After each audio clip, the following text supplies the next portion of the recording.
ले फिर आ गए।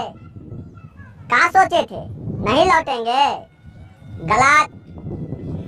जब तक तोड़ेंगे नहीं तब तक छोड़ेंगे नहीं।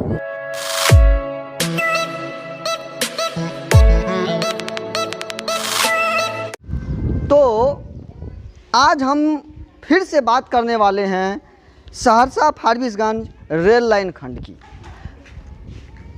चूँकि बहुत दिन के बाद हम इस प्रोजेक्ट पर आप लोगों को वीडियो दिखाने आए हैं, लेकिन आप लोगों को बता दें कि ये जो सहरसा फारबिसगंज रेल लाइन खंड है, जिस पर ट्रेन चलने की उम्मीद जगी थी, ट्रेन राघोपुर रेलवे स्टेशन तक आ रही है, लेकिन राघोपुर रेलवे स्टेशन से आगे के लिए जो प्रतापगंज और ललितग्राम, आप मेरे पीछे देख सकते हैं, अभी हम प्रतापगंज रेलवे स्टेशन पर हैं।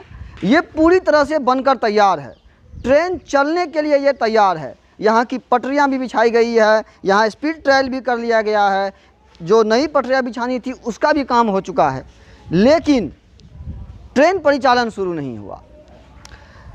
कुछ दिन पहले ऐसा बताया गया था कि जून से जुलाई तक, जो अधिकारी आए हुए थे उन्होंने बताया था कि जून से जुलाई तक CRS करके ललितग्राम रेलवे स्टेशन तक परिचालन शुरू किया जाएगा। लेकिन अफसोस की बात है कि यह एक सपना ही रह गया। आज इतने दिनों के बाद हम इस रेलवे प्लेटफॉर्म पे आए हैं। यहाँ बहुत सारे लोग हैं, बहुत सारे बच्चे हैं, घूम रहे हैं, चहलकदमी कर रहे हैं। लेकिन जब हम इस परियोजना पर ट्रेन परिचालन के बारे में बात करनी चाहिए, कुछ जो इसके जो ठेकेदार हैं और उसके जो कर्मचारी हैं, जो रेलवे कर्मचारी, हमें इन्हें बात करना चाहा तो कुछ स्पष्ट वो कहने से मुकर रहे थे। लेकिन जितना उन्होंने बताया उस हिसाब से ऐसा अनुमान लगा कि ट्रेन का परिचालन में अभी बहुत समय है।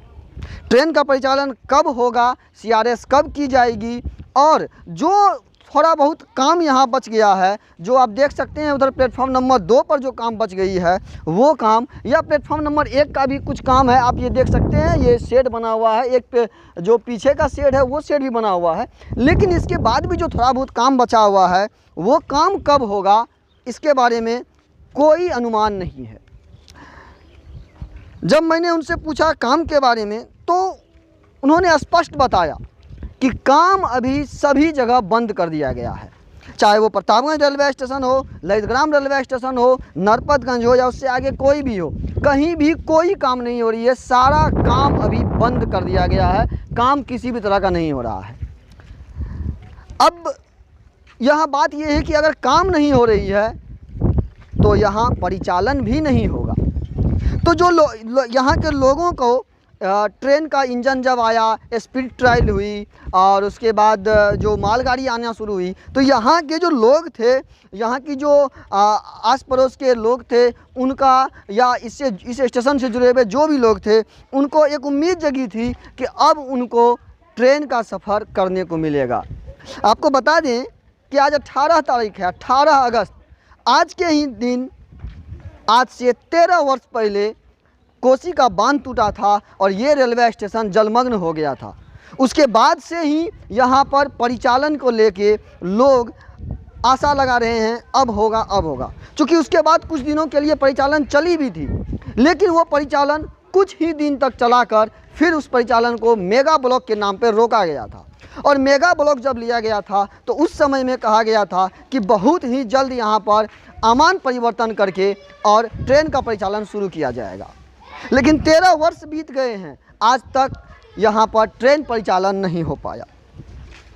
स्पीड ट्रायल के बाद या इंजन आने के बाद जो लोगों को बताया गया था, जो अधिकारियों ने बताया था, या लोगों की उम्मीद जगी थी कि अब ट्रेन का परिचालन शुरू हो पाएगा, लेकिन उस उम्मीद पर भी पानी फिरता हुआ दिख रहा है।